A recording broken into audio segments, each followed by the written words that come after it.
Good afternoon and welcome to a special edition of In-Depth School and Community, a topical show that looks at issues confronting school and communities here in the Upper Valley and especially within the Hanover and Norwich schools.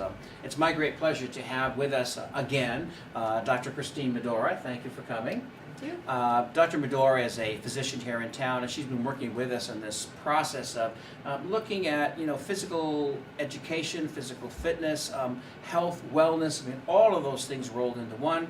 Many of you folks may have seen the show about 12 weeks ago because we just finished our program. That was a kickoff event, and this is now sort of the culminating event, and to look at what do these results tell us and where are we going. Our other frequent guest is Principal Mike Lapine from Richmond Middle School. Thank you, Mike. Yeah, thanks. And a new guest joining us this time is our phys ed teacher, and I should mention she is the state middle school phys ed teacher of the year. So welcome, Katherine Patch. Thank you. And she'll talk to us about some of the programs that she has in play here for her kids, as well as what she does on her own.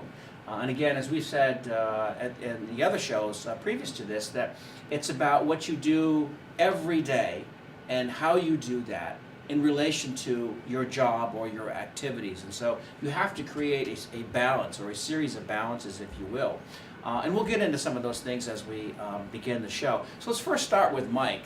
Mike, you're the principal of the building. This has obviously been a big issue for you. Both you and Amanda, I think, have gone out of your way to try to inculcate within your faculty and staff a desire to want to do this, to show them the benefits, to decrease the number of times that folks are absent, to increase the energy and interest and excitement on the part of teachers to do what they do, which is obviously, teach our kids. But I'm kind of speaking for you, so. Yeah, no, thanks. That was a good summary. I think a couple of things that I would stand out in addition to what you said would be that the students are watching is one of my favorite phrases to think about in schools. They're looking to us to see how we act, how we are with each other, how we take care of ourselves or not, the way in which we move through the day and things we interact with and do, and they care about what we do. They look to us for examples. Even middle school, high school students, it matters what we do and how well that matches up with what we say. And so I do think it's really important as we ask kids to consider wellness and health, and all those different things, that they see us practicing those things, not just talking about them. Sure, modeling the behavior obviously is important, and we try to do that in everything we do. Yeah. Democratic principles, being kind and appropriate, understanding differences, and all of those things that then come into play. It's not just about facts and figures and reading and things like that. And don't get us wrong, obviously we're very much about education, but we also see the intrinsic values that are also part of our responsibility. And if I could turn to Katherine now for a second, just talk to us about, Katherine, what you do in your phys ed program that would lead one to believe that we are on the right track in terms of health and wellness. Yeah, so we have incorporated fitness into each of our activities in some way or another. We do student self-recorded fitness assessments so that they know where they're at as far as meeting the state standards. We also have a beautiful fitness room, which we are very fortunate to have, and the students learn how to use the machines. So like rowing machines, treadmills, exercise bikes. And so they kind of learn how to use them appropriately, how to adjust them to their size, Nice. How to see if they are like meeting, getting their heart rate up. So they're able to look for all of those things, and that's one of their favorite things to do. They really like that. We also open up that to staff, so that's nice feature that we have at our school here. When you say you open it up to staff, you don't mean to say the staff members come in while the students are there? Staff members do. No kidding. Yeah, Oh, wow. and so staff members are always welcome to come into any class, actually. We have a great community where dropping by to check out classes is great, and if you can jump in and participate, that's even better. And sometimes I'll send out emails to staff to come in and join if we're doing something extra special. But dare I ask, Mr. Stott is always doing these experiments around the school. We can find them Yeah, all over the so building. fun. Has he ever wandered into your gym class to do some experiments with you? Mr. Stott is great at taking the lunch Yeah, period, yeah. so he is a huge proponent of getting the kids up and active Uh-huh. at lunchtime. So Great. it's a Excellent. good time when he comes in. Yeah.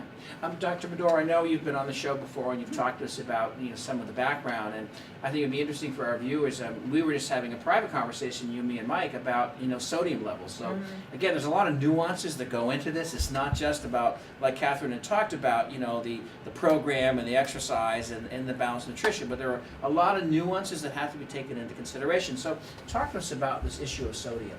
Yeah, so before the show we were talking about variability in blood pressure, and one of the things was looking at, some of the statistics from the program and looking at blood pressure trends over time. So it's easy to see, you see variability in blood pressure depending on what an individual's been doing. A lot of people have home blood pressure monitors so they can check it at home on their automatic cuff. Or I think part of this program can go, sometimes you have access to someone at work, whether if you work at a doctor's office, if you work at a school, you can go to the school nurse. If you work at certain companies around the area, you have a company nurse. So when you go get your blood pressure checked, the right way to check your blood pressure is to be sitting for 5 minutes, which in and of itself in the middle of a busy workday can be hard. But to sit for 5 minutes to allow your heart rate and blood pressure to come down to where we kind of measure the norm of blood pressure. And to put both feet on the floor, to have your arm at heart level, and then to take your blood pressure. So if you don't do that every time, you can see variations in blood pressure that aren't so much real, but just reflect. If you're running around or you come in from the outside, if you've been gardening or playing basketball and you run in and you take your blood pressure, it's going to be high. And that's a physiologic response to exercise, is that your blood pressure goes up, your heart rate goes up, come down. The quicker they come down, as a lot of people know, is often a sign of physical fitness. If you're fit, they come down pretty quickly. If you're not fit, your heart rate certainly can stay up for a while you recover. So part of it is knowing how to measure blood pressure. The salt issue is that sodium definitely impacts blood pressure physiologically. Some people are particularly sensitive to salt, and so they will see that one of the lifestyle interventions that we really recommend for adults with hypertension is to reduce sodium. And so being below 2 grams of sodium a day is important. That's normal. That's kind of the recommendation anyhow. But being on a low sodium diet is important to making sure, that decreasing sodium intake will hopefully have a positive benefit on elevated blood pressure. Right, but I mean, a lot of foods have a large play in this. For example, Right. Mike likes to have 1 or 2 bananas every day because he Right. knows they're high in potassium and low in sodium. Yeah. So, what other kinds of food agents are there that we should be aware of? Yeah, the most common high sodium foods, which I would say people are not aware of, so you'd be pretty safe bet that anything processed is high in sodium. Right. The thing is, you don't necessarily experience those foods as salty. I mean, you Right. think about the last time you ate mac and cheese, it doesn't taste salty. No. Whereas a bag of pretzels, when you eat Yeah. pretzels, they taste salty. That's why people want to Definitely. eat. The sodium content of pretzels, though, and potato chips is actually not that high, but the Wow. sodium content of mac and cheese, Kraft mac and cheese, or pizza, or Right. anything that's pickled, or those are actually quite high. And of course, the notorious one is canned soups. So canned soups are didn't know that. absurdly high in sodium. If you Yeah. look at a can of Progresso or Campbell's soup, depending on the kind of soup, Right. you'll see that you're getting about often like 48% of your daily recommended intake of sodium, and that's in one serving, which is Yeah. half the can. Wow. So actually, you have to really read the labels, because often a single can of soup at the grocery store will be over 100% of your daily recommended intake of Wow. salt, and that doesn't even take into account all the other salt you're eating all throughout the day. So decreasing sodium can have a very big impact on blood pressure for some people especially, and that's one of the things some people will do just to keep themselves from going on medication. So, just to play it a little bit further, so we gave the example of the bananas, high in potassium, low in sodium. Why is that relationship important? Well, that's just an example of a healthy food. Okay. So, potassium generally is a good thing, unless Yes. you have certain medical conditions. Uh-huh. Potassium's not a bad thing, unless Uh-huh. you have kidney failure or other things. Uh-huh. And sodium, in excess quantities is not so good. So you Yeah. don't want to eat foods that are high in salt Right. in general. Got it. And most fruits and vegetables are going to have, 0 to almost no salt, and unless you prepare them with salt, and they're going to have lots of important nutrients like potassium and calcium and all the good things we look for, iron. So that's where that's when you're eating things that seem healthy, it's usually probably true, which is vegetables and fruits. You're naturally getting things that are low in calories, low in sodium, and high in nutrients. Right. So, Mike, I mean, let's put it back on you. So you heard from Dr. Medora. Obviously, there's a lot to the whole issue of food intake. What have you done to change your daily intake, to be conscious of the kinds of things that she suggested? Right. Well, so the viewers at home can't see the data, so it's probably good for me. But if you look at it pretty close, I'll say the first thing for me is just I have a better awareness of what I'm doing. Over 10 weeks' time, I wasn't expecting to see much of a change, but I was expecting to have a better awareness, not of day to day, which is kind of hard to keep track of after a while. Sure. But just over a period of time, what does it look like for me? And a lot of the things you talked about are things I know I need to work on. So I have sort of a developing interest in blood pressure for me, and I also know that fruits and vegetables, which are low in salt and of the healthier variety, are not a major part of my diet, and they haven't been. So when you look at where we were tracking 3 times a day or whatever many servings, for me most of the time I was putting a 1. Yeah. And so there's that risk factor for me. There's also the amount of salt and potentially the effect it will have. And then there are things that I'm doing that I think normally would be part of a plan to address blood pressure. That I exercise every day, so that part of the plan was easy. I run every day, and that's just that part's easy. Stress reduction is both something I work on, but also part of the job that's variable, and I think that's a bit of an influence on my blood pressure too. We'll come back to the stress reduction and the TUC program that we did a while back, but I want to move to Katherine if I could. So talk to us, Katherine, about what you do personally. I mean, obviously you look like you're in pretty good shape and you're pretty healthy, so how do you account for that?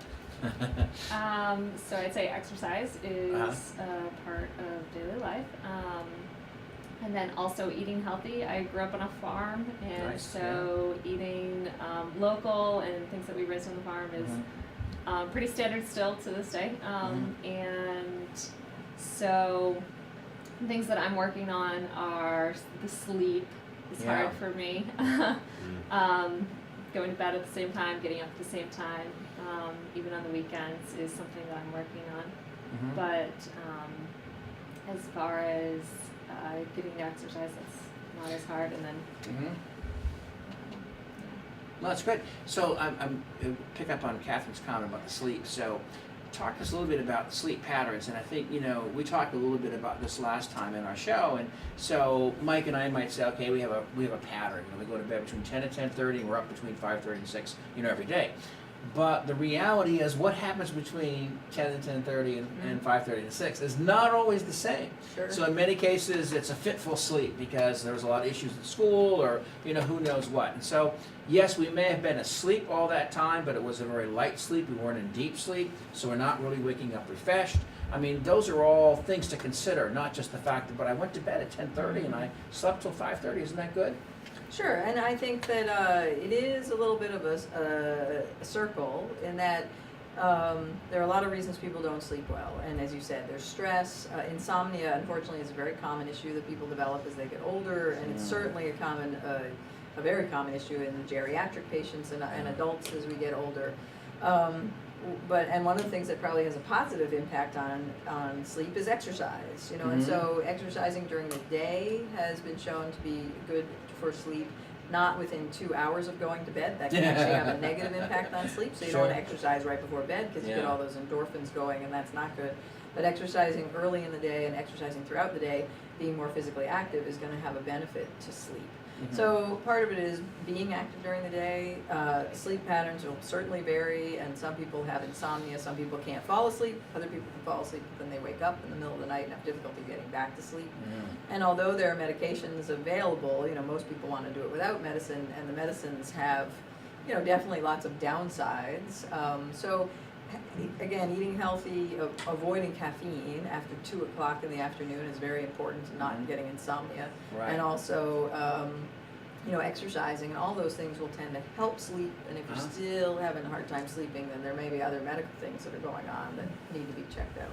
So Mike's just about to turn 35. You're telling me that as he turns 35, that his sleep patterns are going to begin to change? Not necessarily. I mean, some people always sleep well, but insomnia definitely, I would say, becomes more common as we get older. I mean, I would say most of us who have kids, if you look at your kids, when they're in their, I have two 12-year-olds, once they get to bed, they rarely, they pretty much rarely have any difficulty sleeping. And I think many of us can look back at our 20s and say that wasn't an issue. Sure. As we do get older, it does tend to become a more common issue, but it's certainly not a guarantee that you're going to get insomnia as you get older. But it's Yeah. just a more common issue as we get older than when we're younger. But one of the things, what I like about all the topics we're talking about and personalizing it and thinking about what we do and what we should be maybe thinking about or addressing is then it does translate into what we think about with kids. And, Yeah, and good then point. it allows us, I think, to look at our own program here at middle school, elementary school, high school through a lens of change and opportunity. And so when we're just talking about sleep now, we know for kids that sleep is crucially important to what we're asking them to do during the day. And we know that the time in which they prefer to sleep or their bodies might be signaling they need to sleep sometimes is in conflict with the things that they're asked to do, both in school and then after school. And so, I think that it allows us to come from a different place when we're working on our own habits and health and wellness, and then examine and layer that over kids who have some different needs and different requirements, but at the same time the topics are probably relevant. Yeah, excellent point. It goes back to the comment I made earlier about you and tuck and leadership and stress. And I think it all works together in a composite. And I think when you do have the right kinds of health and wellness opportunities available to you, and you take advantage of those, now you're able to deal with your stress. And we all have stress in these jobs from day to day, but you're able to handle that stress better. You're probably sleeping better. And it now gives you an opportunity to say, let me just stop the fire engine mentality. Let's just see where we're at. What do I need to do to help move a grade level or move a building? So we go back to some of the issues that we had at Tuck, where a lot of the professors had said to us, what you really want to do is craft some time in the day, stress reduction, if you will. There are no appointments. The office is closed, and you're kind of thinking about, okay, where are we? Where are we going? How am I going to get there? Who am I going to talk to? Instead of having that sensory bombardment of dealing with kid issue, parent issue, teacher issue. And you can do that all day long. I mean, all of us can, and sometimes we do. But we also realize that puts us in a treadmill kind of mentality, and then we burn ourselves out. So this is a much better way of dealing with all those things. And so the health and wellness is what I'm trying to get at, has some other effects to it as you play it out that are obviously extremely beneficial to all that we do. Right, and again to kids, so the parallel of how we create a kid's schedule for the day, both in school and out of Right. school, Right. do they have that opportunity to not have an assignment to complete? Right. And I mean assignment in the traditional sense, and I Right. mean assignment in all the other things that we ask kids to do. Right. The value, we talk about that here, we provide a few breaks during the day, isn't Right. enough.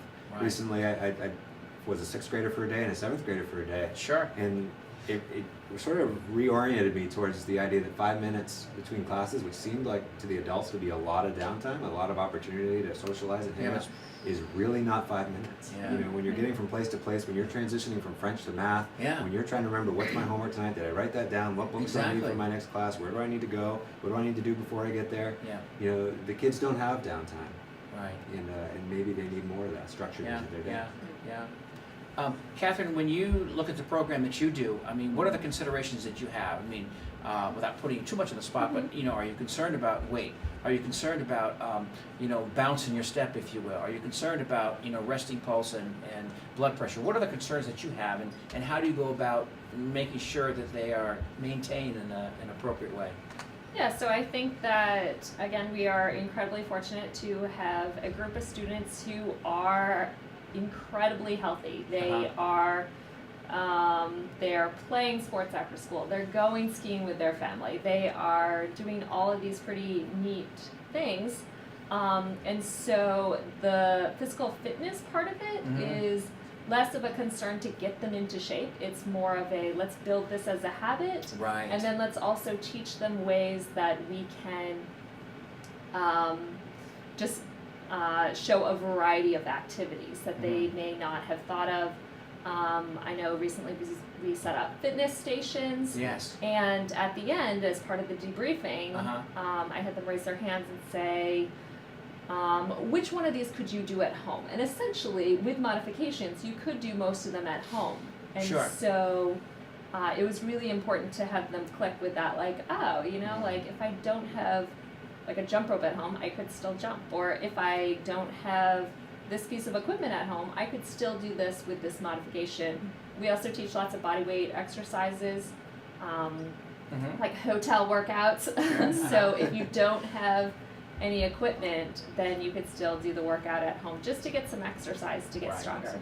No, it's excellent. Dr. Medora, I know you obviously have patients, and so do they come in saying to you, but you know, I've been doing this program for like 6 weeks, 8 weeks, 10 weeks, and my blood pressure only went down from, you know, 140/90 to 135/85, or things like that. I mean, is there this expectation that, oh, because I've done my program, now I'm going to be down to the 120/80s, and my resting pulse is going to go from 75 to 55? Yeah.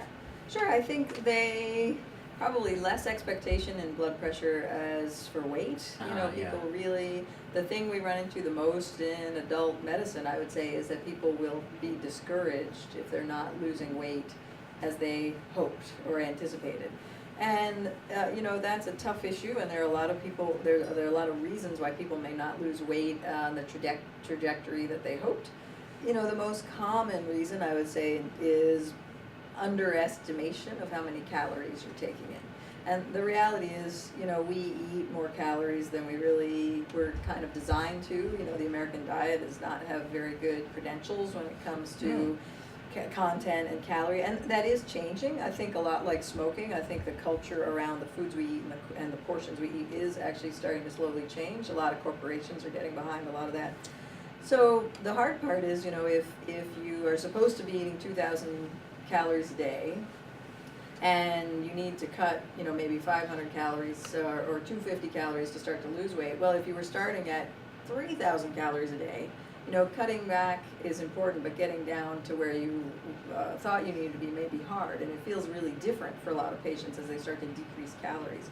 So it's sort of common sense, but the most common reason for weight loss failure is still too many calories and still not enough exercise to burn off the calories. Well, that begs the question. So, I mean, what is the best diet to have? And of course, you know, Mike and I were talking about this the other day. It's like, okay, I got 10 different diet plans I can choose from. I got the Atkins, I got this, I got that. I can't even list them all. There's thousands of them, and they all have their desired outcomes. Oh, this one will do this, and this one will do that. I know what you're going to say, but I need to ask the question anyway. I mean, you know, what is a good diet for us as, you know, quote, healthy Americans to be involved in? Do you know what I'm going to say?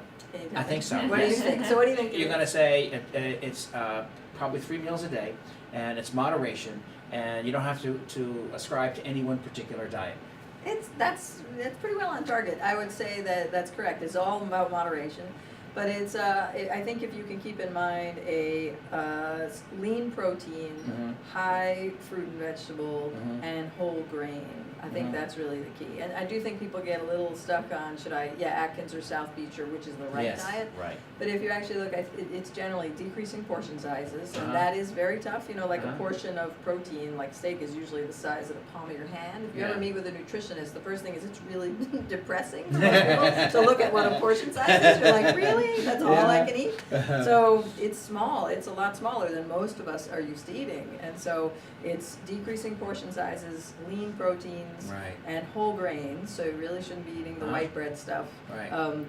Changing the white pasta to whole grain pasta, all those things. And then lots of fruits and vegetables. So successful diets tend to be, you know, Weight Watchers, for instance. A lot of my patients have success with Weight Watchers. They don't give you any, if anyone knows the program, it gives you points for certain foods. They don't give you any points for vegetables. So the point is you can eat as many vegetables as you want. And you know what I usually tell my patients is most of us didn't get, you know, overweight by eating too many vegetables.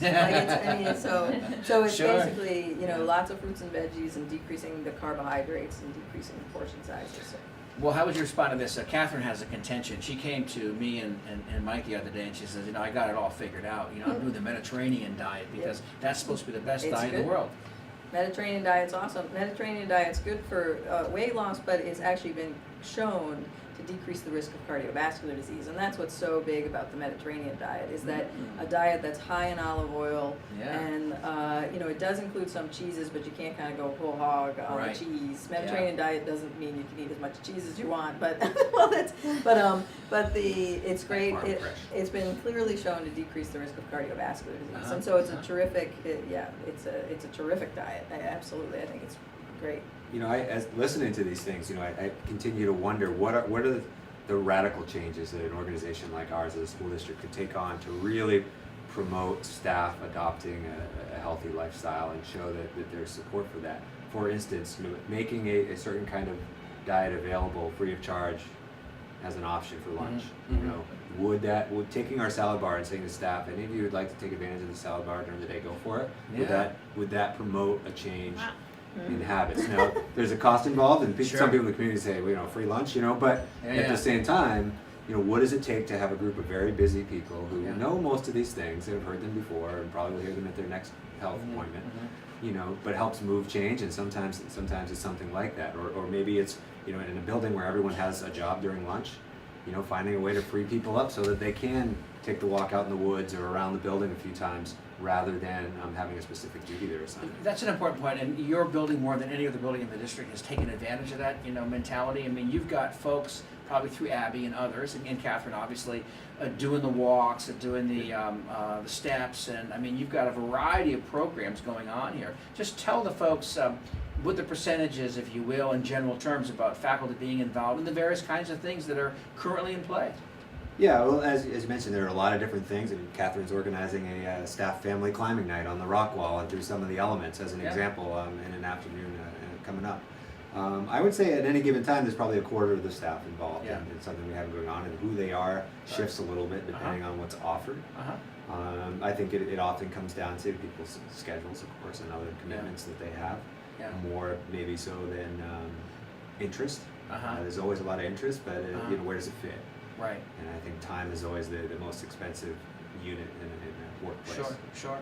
And the other thing we haven't talked about, and this is more to your point, Dr. Medora, is so when we do these things that we've all talked about, the diet, the health and wellness types of activities and opportunities, there is less likelihood that we're going to have to come and see you. Yes? That's right. So that's the most important thing about it is, I think the best thing, this school, I think, has a very healthy, it's a healthy place. It Yeah. exhibits healthy behaviors. Uh-huh. I think just the fact, we've talked about this before, that you're out playing basketball, that, the kids see the principal out playing basketball and running marathons, and, seeing that promotes kids to just have physical activity as part of their life. Mhm. And what we see in adult medicine is adults who've never really known how to or been exposed to having physical activity and exercise as part of their life.